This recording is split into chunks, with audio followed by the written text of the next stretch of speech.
Very good afternoon to all of you. Welcome to Sakshi Education. I'm your educator for Indian Constitution and my name is Archana. This video is going to be continuous to the previous video where we have discussed about preparation to Indian polity. We have seen some previous questions and also we have even gone through the syllabus of Indian Constitution. Okay, so today we are going to start off the course syllabus and we would be covering all the topics in an order and in a strategical way as we have discussed in the syllabus. So let's start the lesson.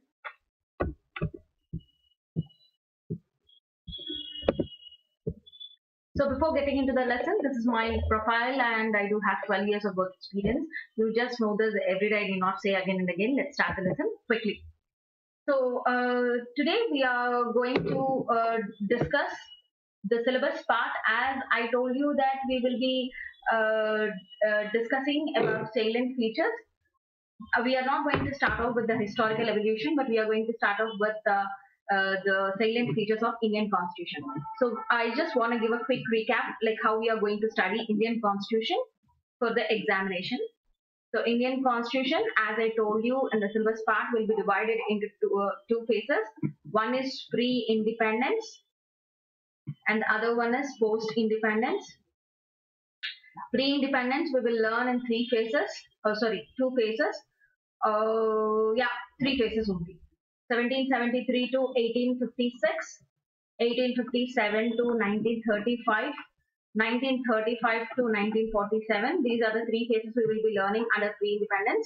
Under post-independence, we will be learning as 1947 to 1950, and after 1950, what all happened, we will learn. Now, this whole part is nothing but evolution of Indian Constitution, as I told you, which is the first chapter, which we will discuss later. So this chapter will be taught to you later after some time. When after few chapters, when I feel that you can really understand what is going on, I'll explain you this chapter. And this chapter, this is the second chapter, which is a continuance making of Indian Constitution, is continuance of this first chapter. So once this first chapter is done, I'll discuss about this second chapter. So from today, we are going to discuss from here the syllabus. From here we are going to discuss the chapters, and here the third chapter which we are going to discuss now is salient features of Indian Constitution. So let's start the lesson. So put the heading salient features of Indian Constitution. Salient features of Indian Constitution. So we have to know how Indian Constitution is unique from other constitutions.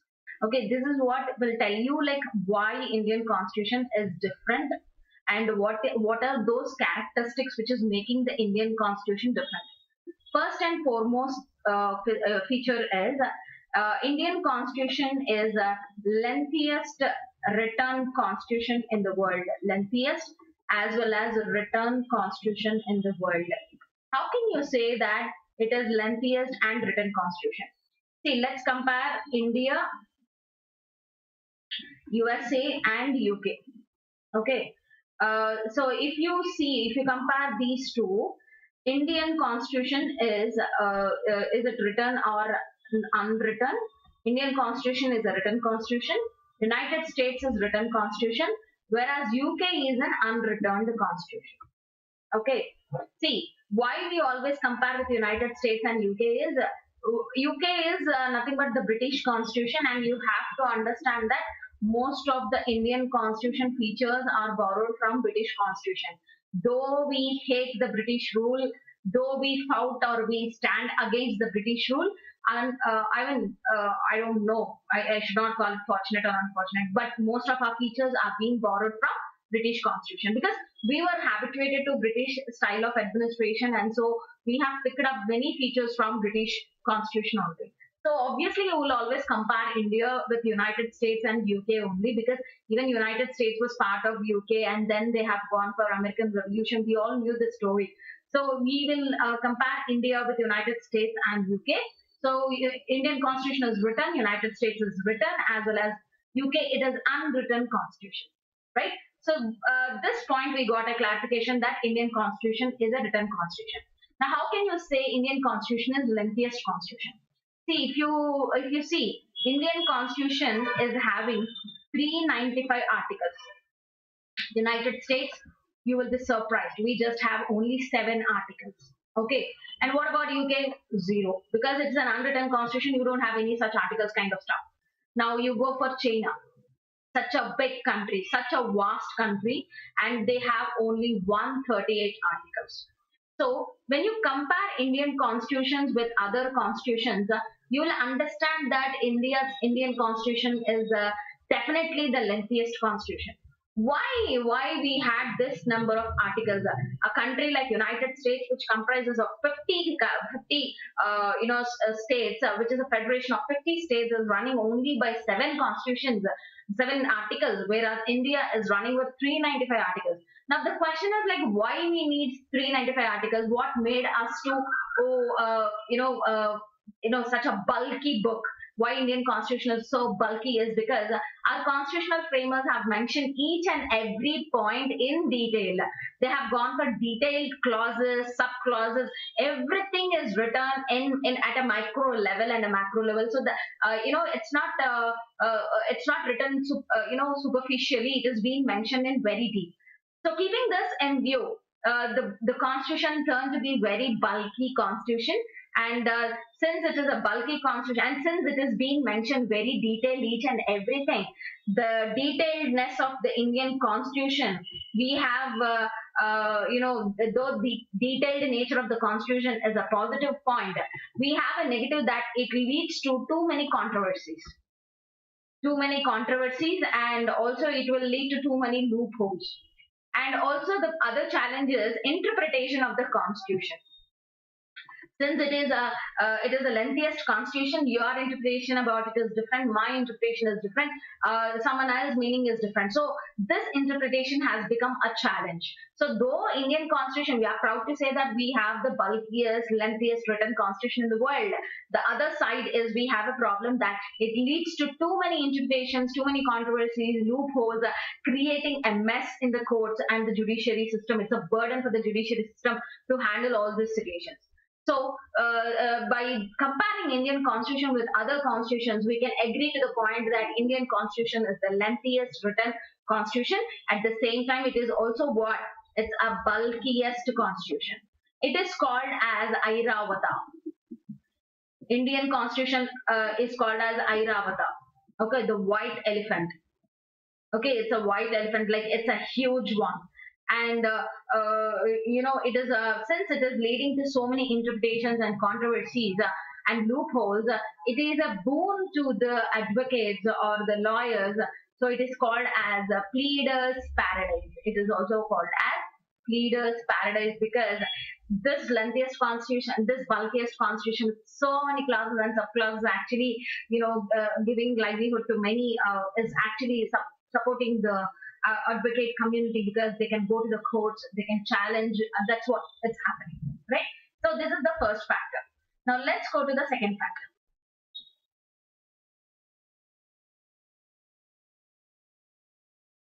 Second factor.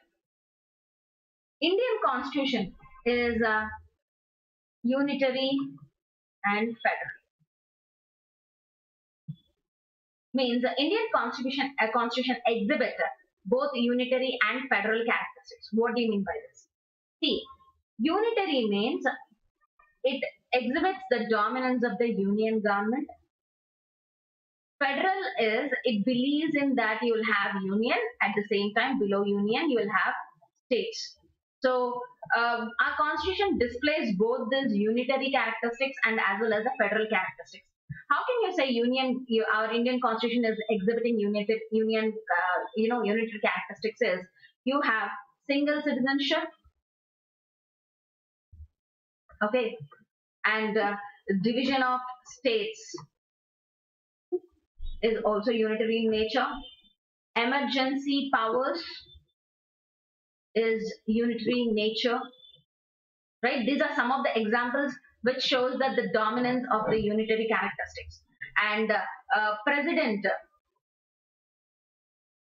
the power to impose emergency powers by the president shows that Indian constitution is unitary in nature, right? Now, federal characteristics. How can you say that Indian constitution exhibits federal characteristics? As first and foremost thing is bicameralism. Bicameralism is nothing but we have both Lok Sabha and Rajya Sabha. Rajya Sabha is nothing but House of States. So when you are giving the representation of the state means Indian constitution is exhibiting the federal characteristic, right? And the division of powers. See, division of powers in a schedule called as Schedule 7. Schedule 7, whatever the jobs or the responsibilities of a government is there, it is being classified into three types. One is union list, second one is the state list, and the third one is the concurrent list. Now, union list is something where the ultimate power to make laws on this matters is with the central government. State list is something where the power vests with the state government to make laws on it.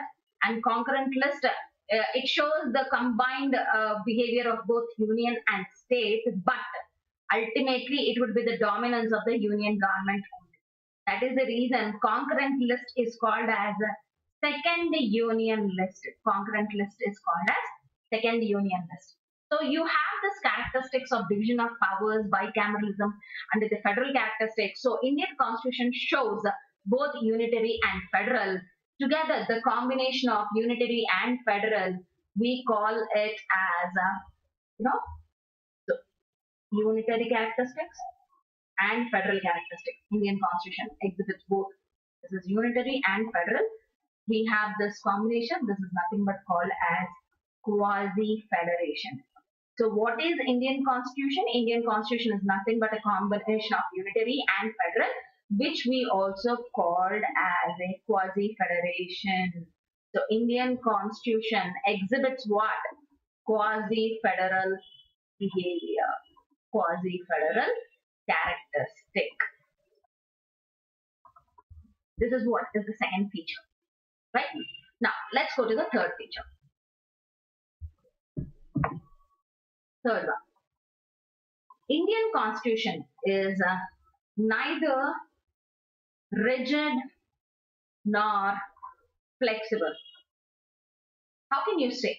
Means Indian constitution sometimes it is very rigid, ziddy, that amending it is very tough. Amending it takes so much of time.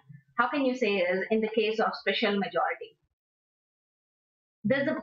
We'll learn all this, very, very important, See, we all knew that in parliament, the bills will be passed to turn into acts. To pass these bills, we need a majority. And based on the characteristics of this bill, the types of majority will change. What kind of a majority is actually needed? We have it in the constitution, right? Now, there are certain bills which require special majority. And special majority, and also sometimes there are cases where you require the assent of states as well, or I would say ratification of states is needed.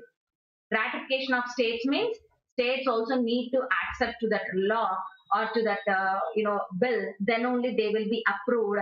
This ratification of states is sometimes really tough to get it, and that's the reason we call Indian constitution as a rigid constitution. We will learn this in a separate chapter where I'll explain you each and every majority with a specific number of examples. Very number of examples we'll be discussing, right? And the other characteristics is it is flexible. Flexible is like there are certain bills where you just require simple majority. Simple majority means more than 50% of votes. That's it. The bill is passed. Example: you will have the creation of new states under Article 3. Creation of new states under Article 3 is example for simple majority. Means you can create new states in India by just passing it with simple majority, right? So Indian constitution behaves sometimes as rigid and sometimes it is very flexible, right? So we have both the characteristics. Next one, fourth one.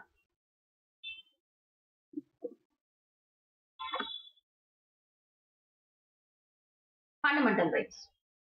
The other unique characteristic of Indian Constitution is fundamental rights, which are mentioned under Article 12 to 35, Part 3. Okay, and now, so Article 12 to 35, Part 3. Now, this fundamental rights, we have borrowed it from United States. See, before explaining this point, I need to explain you one more feature, which I'll explain in the next point. You have to understand that Indian Constitution is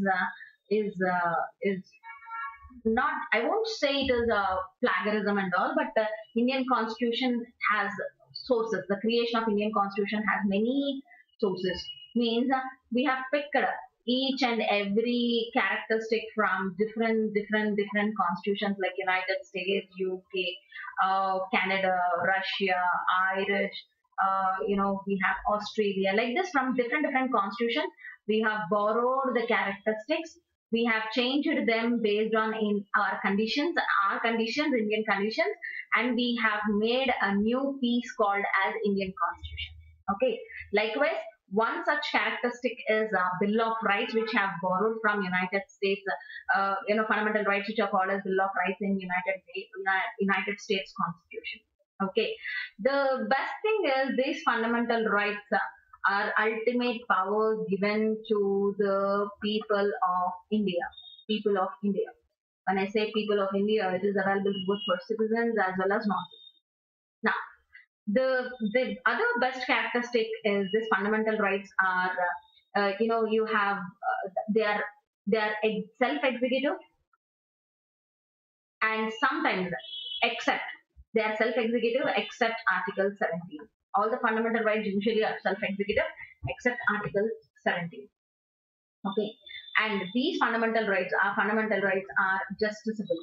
In the sense is, if these fundamental rights if the FRs are not implemented or they are violated, means you are being deprived from your fundamental rights, or any law, any parliament law which is trying to take away your fundamental rights, you have the power to approach courts, and the courts have the power to make sure the fundamental rights are available to you.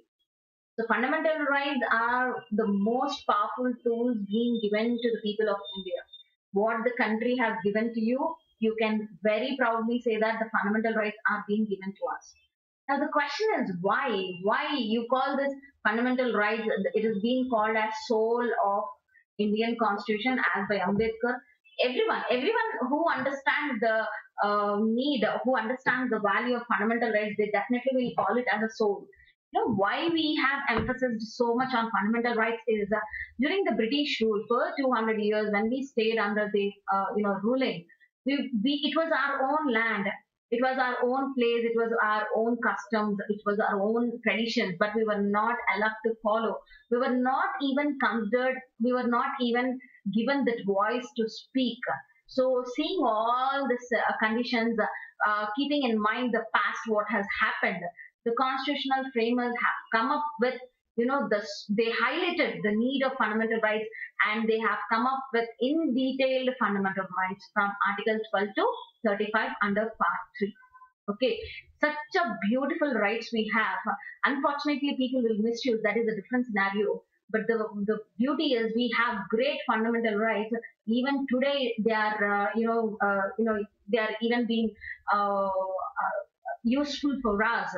And it is being useful in today's scenario, based on the interpretation only. And please remember, the interpretation power of the Constitution lies with Supreme Court only. In the country, who is that ultimate power in interpreting the Constitution is only Supreme Court. It cannot be you, or it cannot be me, or it cannot be any other law jurist. It is ultimately the Supreme Court who will be deciding what is that meaning.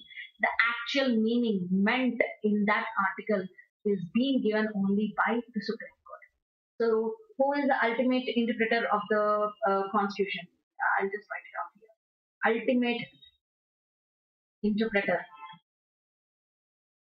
of Constitution is Supreme Court, right?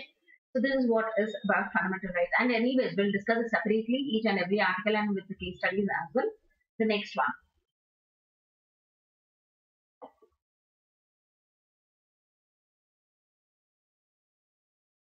is directive principles of state policy. What do you mean by directive principles of state policy? See, the Indian Constitution, as I told you, it is like a torch for governing. Now, who need to govern is the government. So how a government need to be, how a government need to be, how a government need to frame laws, how a government should function, it is mentioned under the directive principles of state policy, which is under Article 36 to 51, Part 4. Now, the beauty is these principles, the principles which are being given as directions to the state, is based on three principles, three guidelines, three major guidelines. Means whatever the rules and regulations we find under Part 4 or under DPSP are based on the concept of socialism. Also, we call them as socialistic principles. Then some of the guidelines are being based on the concept of socialism. Second one is Gandhian principles. Then some of the guidelines given to the government to govern is based on Gandhian ideology. And the last type is liberal intellectual principles. Liberal intellectual principles. Okay, liberal intellectual principles are principles which are framed on a broader context. Broader context. Okay, I'll explain. I'll give you an example. See, all resources need to be distributed equally to the people, and the responsibility to distribute equally to the people lies with the government. This point is mentioned under the DPSP based on the concept of socialism, Article 38. Okay, so equitable distribution of natural resources to be done by the government based on the socialism concept only. Right? This is one example. Gandhian principles. See, Gandhian principles is nothing but Gandhian ideology. Usually, Gandhian ideology is he emphasized on non-violence, rural development, and also he emphasized on upliftment of weaker sections. He spoke about upliftment of weaker sections. So, the government need to maintain, should not be violent, and it need to emphasize on rural development. When I said development, it can be either socially, economically, and politically. Upliftment of weaker sections is like SC, ST, women, minorities. It can be senior citizens, sick people. All these people need to be, taken care by the government only, which is based on Gandhian ideology. Okay, so we'll discuss in detail each and everything, but this is for your rough idea. If you understand this basic thoughts, you will be understanding the chapter very, very easily. Now, what do you mean by liberal intellectual principles? See, usually we speak about, guarding the life of the people, okay, or protecting people. But under the liberal intellectual principles, we will be it is the responsibility of the government. It is the responsibility of the government to protect even the forest, wildlife, etc. And not just that, it is not just about only the living beings. It is the responsibility of the government to take care of the monuments also. It is the responsibility of the government to develop a brotherhood or fraternity with the other nations as well. So all this are, very broader. They are on the broader context. They are not narrow thoughts. They are very broad thoughts. And these are based on the liberal intellectual principles as mentioned under Directive Principles of State Policy given under Article 31, Part 4. Okay. And we have borrowed this concept of DPSP from Irish Constitution.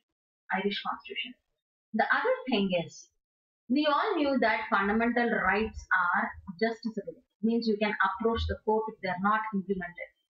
Whereas the DPSP are non-justiciable in the sense is You cannot go to the courts for implementation. You cannot ask, you cannot ask the government through the court why the government is not doing this as mentioned under the DPSP Bolke. You cannot question the government. So directive principles of state policy are non-justiciable, means you don't have the power to go to the court on the non-implementation. Whereas fundamental rights, if it is violated or it is being taken away, or if there is any contradictions to your rights, you have the power to approach to the you have the power to approach the courts, right? So that is the major difference between DPSP and the fundamental rights, that fundamental rights are justiciable, whereas DPSP are non-justiciable, right? Next characteristic.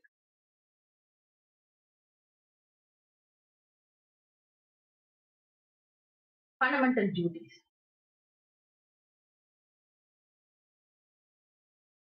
Fundamental duties, Article 51, capital A, Part 4, capital A. See, the thing is, when we adopted the Constitution, we all knew that we adopted the Constitution on 26th November 1949. At this time, we didn't have fundamental duties in the Constitution.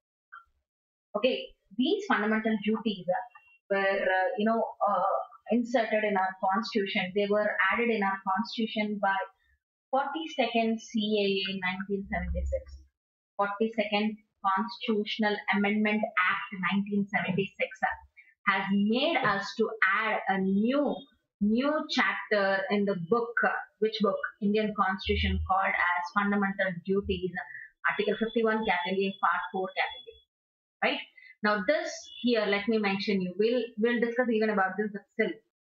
This 42nd CAA 1976 is called as mini constitution because this one amendment has led to so many changes in the constitution. When I say so many changes, don't think that this is the only one. No, this 42nd CAA 1976 has changed many other areas in the constitution as well. That is the reason you call it as mini constitution. And I'll disclose you many areas. When I say many changes, out of all these many changes, the utmost important change is it has amended the preamble also. It has changed the preamble as well. Since it has changed the preamble, we call it as, that's the reason, major reason we call it as a mini constitution, right? So again, I say fundamental duties were not part of the Indian Constitution when it was adopted in 1949. It was later adopted by 42nd CAA 1976. And also this 42nd CAA 1976 is called a mini constitution because this 42nd CAA 1976 has gone for changing the preamble as well. Right?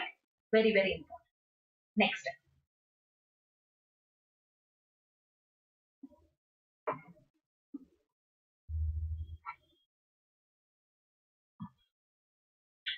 See, we do have parliamentary form of democracy.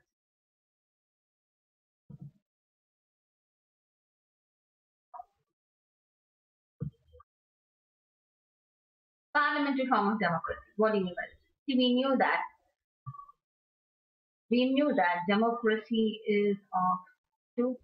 One is parliamentary and the other one is presidential. Indian government has adopted parliamentary form. Presidential form, the best example is USA. Parliamentary, we have UK as well as India. Now, what do you mean by parliamentary form? Parliamentary form is where the executive is responsible towards legislature. Responsible. Executive is always responsible to legislature. When I say responsible, in the sense is executive is accountable. Is accountable to legislature. When I say legislature, it means parliament. When I say executive, it means prime minister, council of ministers, and MPs. All these are accountable to the parliament. Usually in parliament, we say they are accountable to Lok Sabha. They are answerable in Lok Sabha. Okay. Why do we question? You have to understand here a point that when the sessions happens, when the parliamentary sessions happens, we do have three types of sessions happening. We will have monsoon. We have a budget session, monsoon session, as well as winter session.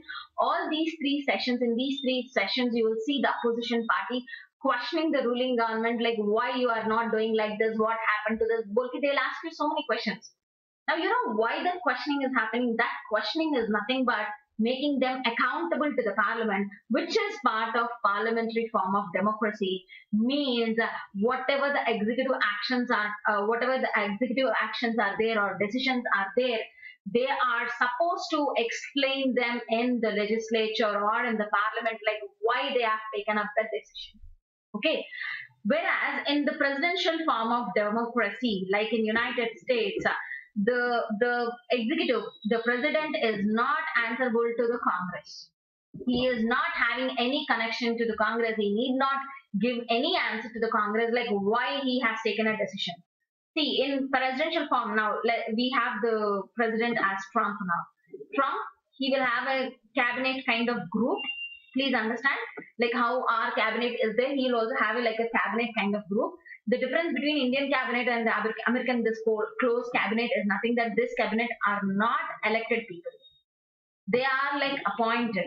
They are appointed, nominated by Trump itself. So what Trump will do is, he will bring all the people whom he knows and form a team. Right? Now this team will be responsible in taking the decisions related to the country, related to United States. Now, what all decisions they have taken, they need not give an answer to the Congress, the United States Congress. Like how we have Lok Sabha and Rajya Sabha, they need not, the Trump need not give an answer in the Congress. This is what actually happens. So, we didn't go for this presidential form. We have gone for this parliamentary form of democracy because we want this characteristic of responsibility and accountability. Or we can say that characteristics of being answerable. See, why only Lok Sabha is because Lok Sabha represents people. So obviously, whoever it is, they are obviously answered to the people. That is the reason the executive is responsible, answerable to the Lok Sabha, which is the house of people, lower house or the house of people. Right? So we have gone for parliamentary form of democracy. Next.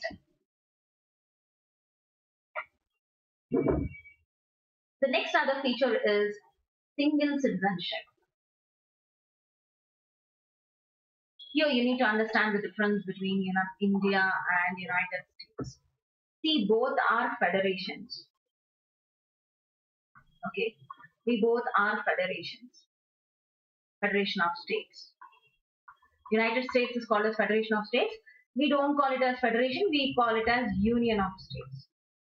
The difference is these states, they can go away from the union from the concept of United States. They do have the power to get out of that union, whereas our states, whatever are there, they can never come out of the concept of Indian Union.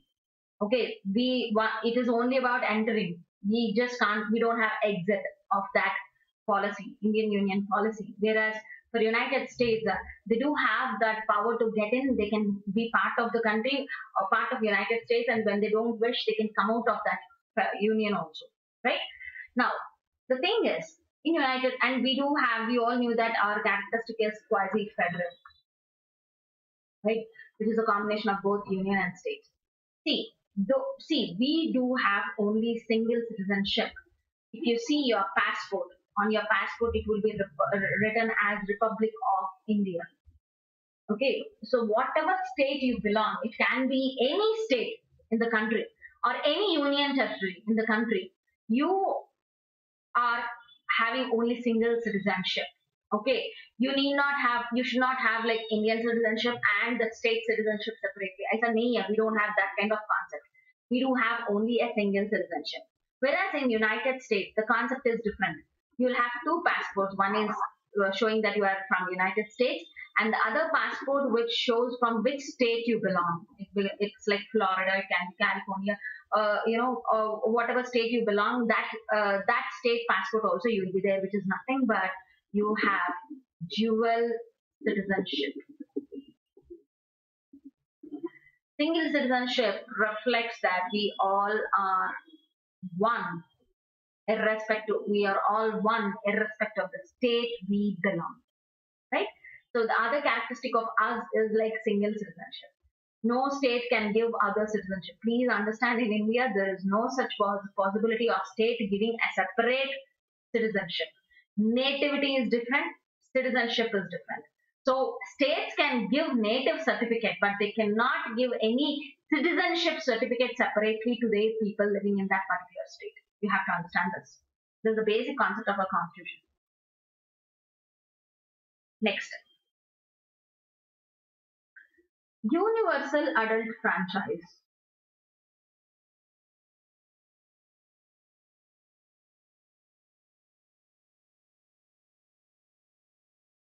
See, universal, all adults franchise is nothing but talking about voting rights. So Indian constitution makes sure that all adults of this country are having voting rights. When I say adults, earlier people who were above 21 years were given voting rights. But later, this age was decreased to 18 years. This age was decreased to 18 years. Now people who are above 18 years are having the right to vote. Now here you have to understand, when the voting age is being reduced from 21 to 18, you have to understand that the scope of democracy has increased. Scope of democracy increased means more and more and more participants in the democracy, which is actually needed. Okay, many people will be voting, right? When you change the age restriction, obviously more people will come into the bracket, and that's what we are having now.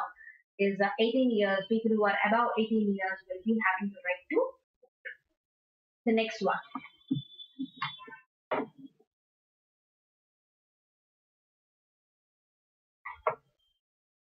Emergency provisions.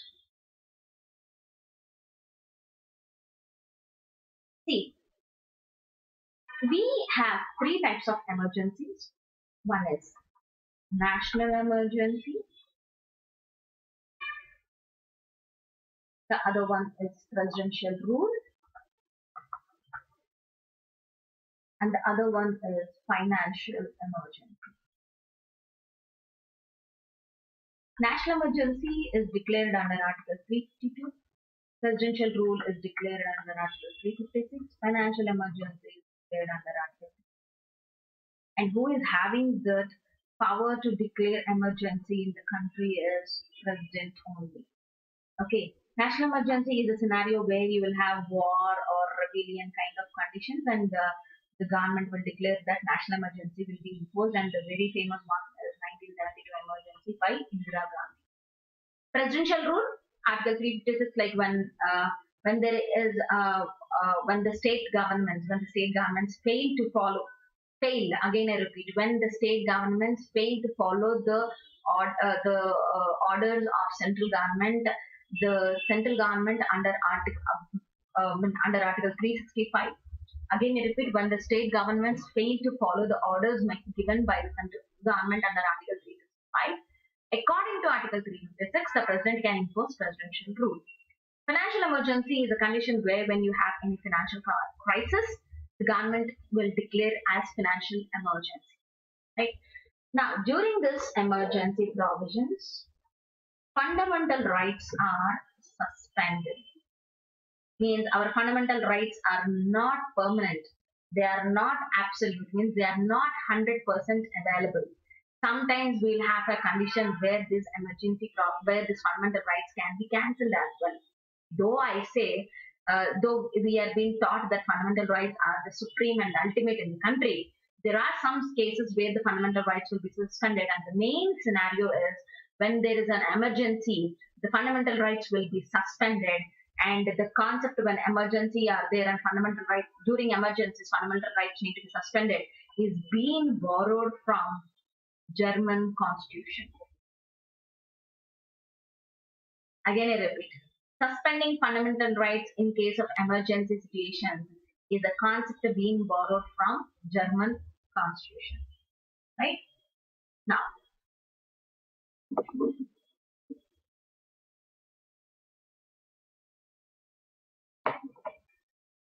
three-tier structure.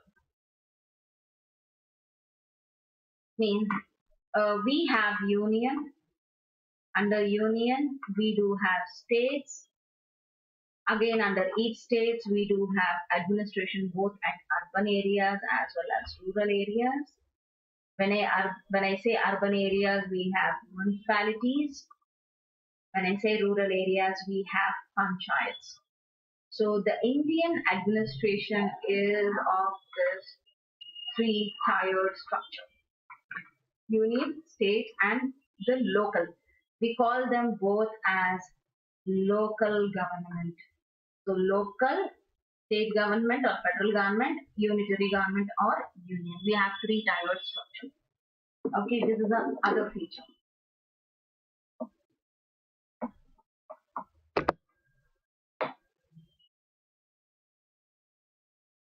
Next step.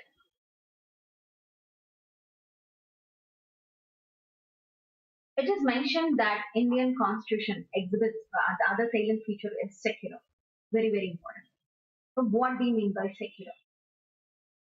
See, I have to explain you here that you learn two new words called the secular and secularism.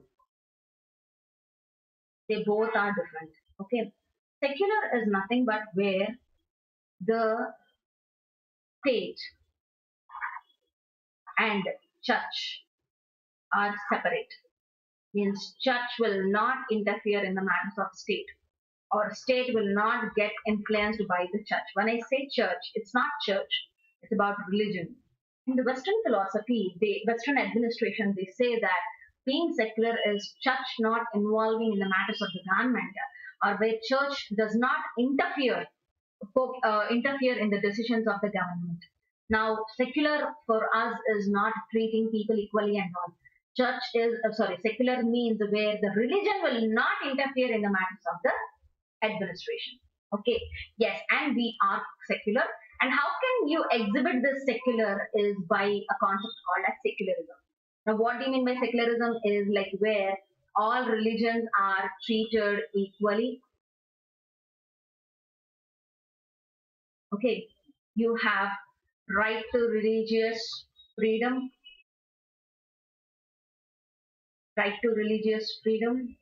and the other one is state not inclined towards any religion.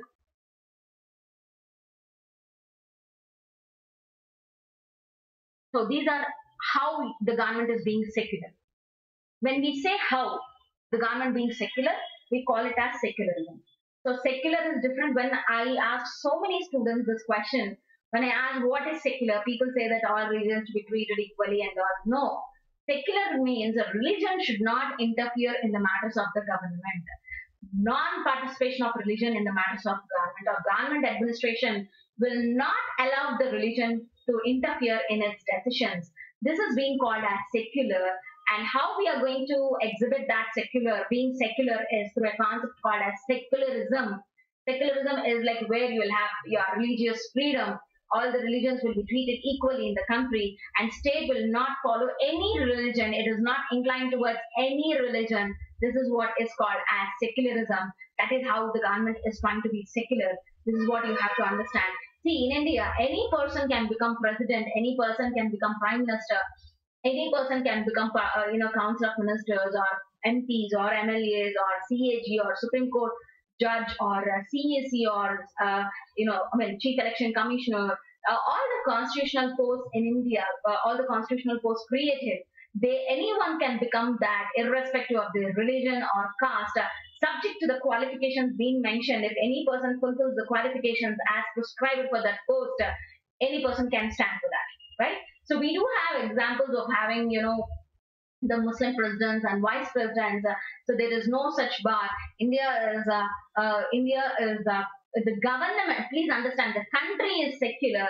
Maybe the people, they don't have that mindset of being secular, but the country on a whole, we are always putting our efforts. The government of India is trying to put its efforts in being secular, but people sometimes may not be secular. Some of them are very stringent about their religion. This is what is leading to conflicts in the country. You have to understand that the people are different and the country is the government is different. The people may not be 100% secular, but the government will try to be 100% secular. We should not think that the concept of secular is being only on the paper. We try at it we are always in line of following it thoroughly at all the conditions. Okay, so you see, as an UPSC aspirant as an aspirant who is aiming for a government job, you can never go for a negative. I mean, you can think that challenges, negativity is different, challenges are different. So yes, we do have some challenges in going for absolute secularism, but we are very to a very far extent we are being secular, and government always will try to follow that secularism, the concept of being secular always. We don't have any such restrictions, and as Ramnath Kovind, also the honorable president of this country, he can belong to any religion, he can be any person, that doesn't matter. If he is really being felt by the government that is the right person to sit in the position, he can become, and that's how Ramnath Kovind being a honorable president of this country. So the Indian constitution, the other best feature is being secular. Likewise, we do have other characteristics which we need to be discussed, like socialism, democratic, and the concept of being equal. And the other major salient feature which we need to discuss is sources of Indian constitution, which I will discuss it separately. This is very, very, very, very important, very, very, very, very important, which I'll discuss it in the next class. So till now, I hope you understood. Just go through your Lakshmikant. It's very easy, and you'll understand.